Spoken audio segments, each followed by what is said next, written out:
Guys, and welcome back to MS Tech Tutorials, and in today's video I'm going to be going over how to install Oblivion Remastered, and let's get straight into the video. So one way you can install it is from Steam, and from Steam you can just go over to Steam, go over to Store, and it will actually be on the front page here, so you can go ahead and just click on it and then it will take you to Oblivion Remastered, and then you can go ahead and just hit add to cart for either the regular version or the deluxe version, up to you.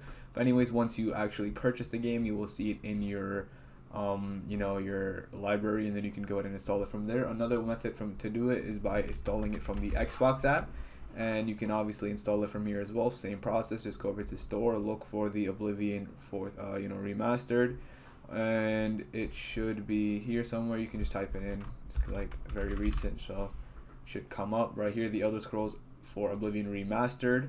And then you can go ahead and purchase the game, and you can obviously play it with Game Pass as well. And yeah, these are the ways to purchase and play Oblivion. And yeah, so that is it for the video. Thank you guys for watching. Make sure to give the video a thumbs up, subscribe to the channel, and have a great day.